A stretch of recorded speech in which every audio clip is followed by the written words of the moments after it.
Hi, welcome again to Papa Marucci Cooks for family and friends. We are now ready to assemble the lasagna. If you missed our earlier videos of the pasta recipe, which we have here, sheets of pasta ready to go, and the meat sauce, which is here in the stock pot ready to go, please tune into those. And we will now get going to put this lasagna together and have a feast. Right now, we're gonna put together the ricotta cheese mixture. I'm putting quite a bit in here. Actually, as you see, there's probably a lot of everything here, but we're making lots of lasagna. So we're gonna mix all of this together with 2 eggs and salt and pepper and a little Parmesan cheese. This will be one of the 3 cheeses for our lasagna. We're also gonna have some mozzarella, and we're gonna have a little bit of Parmesan as well. We're gonna be mixing a little Parmesan in here once I get this nice and fluffy, because we wanna have that nice layer inside the pasta sheets. So we're gonna put this on. We want some salt and pepper. You can be generous with both. Okay, and then I probably would go a little bit lighter on the salt just because the Parmesan cheese is going to add quite a bit of saltiness. So we'll get this all mixed up. I would say maybe a ½ cup or whatever you think. I mean, I don't really measure it, as you've probably seen, and I do like myself some Parmesan cheese. So we'll get this in there. We'll mix up the salt and pepper, the eggs, and get this ricotta mixture ready to go. And then we'll start assembling our lasagnas. Okay, I'm gonna start by putting just a little bit of olive oil in the bottom of our pan. This is gonna be our lasagna pan that we're gonna have at home. It's not gonna go in the freezer. We also use these tins, we double them up, and we will make our second lasagna in this and put it in the freezer for a later time. Right now, I'm gonna try to get as much of the liquid out of the meat sauce as possible, just to get that first layer in there, but the sauce is so meaty, it's gonna be impossible to get all liquid, so it's a good thing. So we're gonna get that thin layer down. You don't have to put a whole lot in there, just enough to kind of coat the bottom as you start layering the pasta in. I'm just gonna tear the pasta sheets as I have here, so that looks about the right size there. We're just gonna kind of tuck it in there. And do it again with this one. Okay.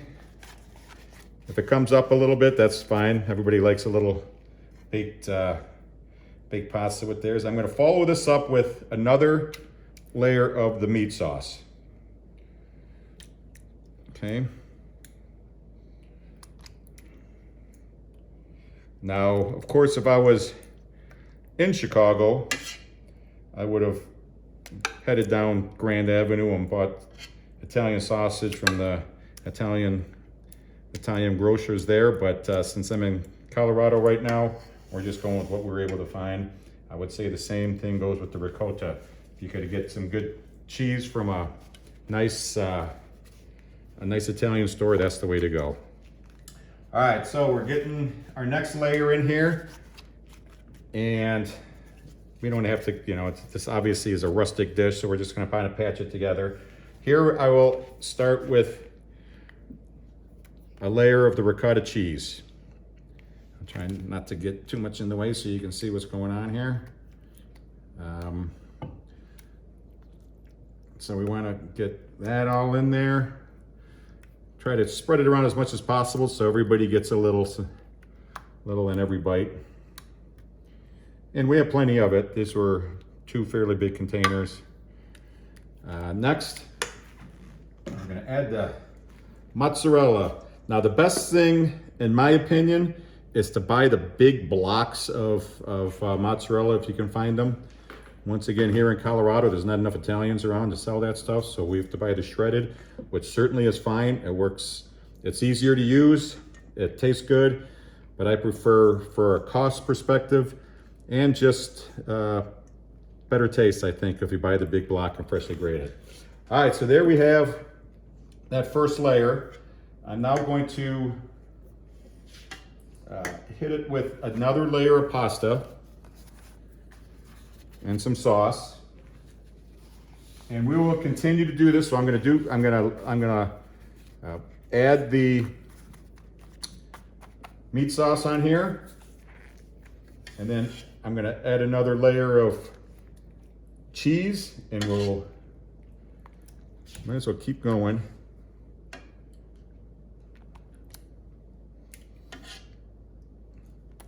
All right. It looks to be the right thickness and consistency. So we're off to a good start. All right.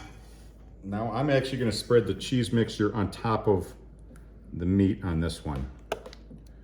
I'm going to do cheese, and then I'm going to hit it with another round of mozzarella. I'm going to spread that around. It spreads easier when you put it on the pasta, but I want to make sure I get at least 2 rounds or 2 layers of this ricotta in there. We're going to do another mozzarella. I'm going to probably go grab some more cheese here to finish this off. So I will be right back. All right, so we're just going to top this off. This is going to be our final layer. We are topping off the pasta. We're going to do another meat sauce.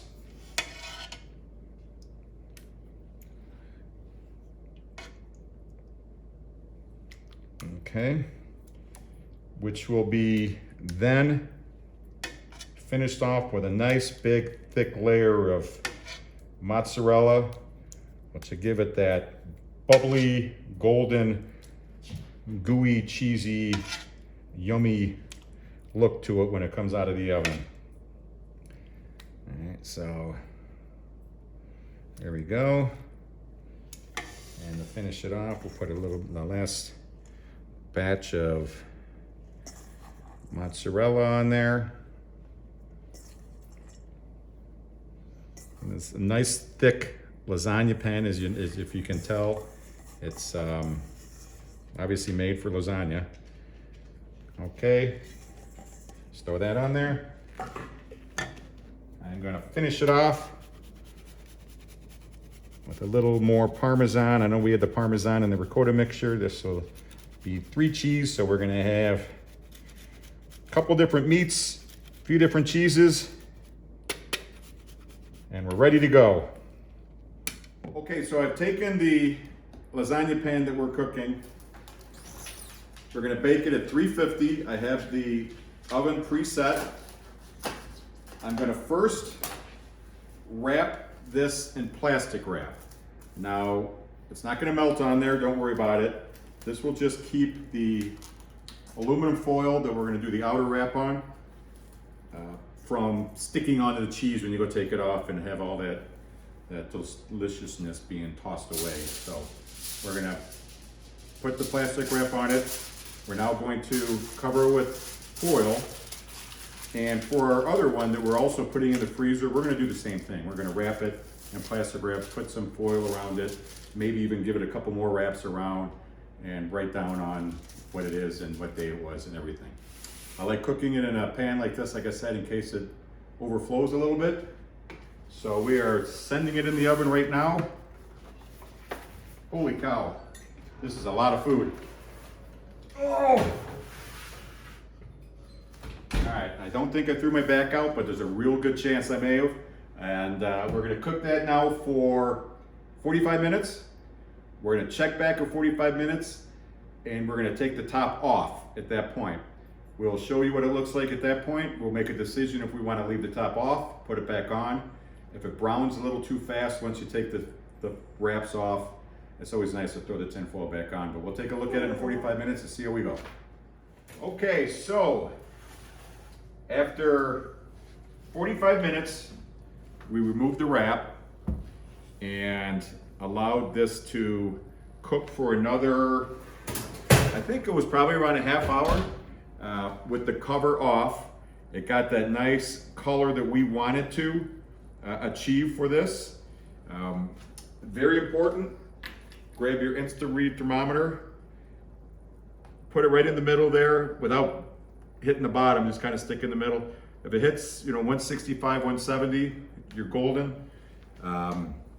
This is now gonna have to sit for at least 15 minutes to kind of let it all come together, similar to if you were cooking a roast and you didn't want to slice it too early, now the juices run out. Let these all kind of come together. We'll probably wait another 20 minutes. We're getting very hungry smelling this all day, and we'll patiently wait. Maybe have another glass of wine. Okay. So clearly, lasagna does take some time. Truly a labor of love when it comes to cooking, but is there anything better than meaty, cheesy, saucy pasta all on one plate? Is it possible to have anything better than that? Maybe a little bit of wine with it, some friends, family. This is a great dish.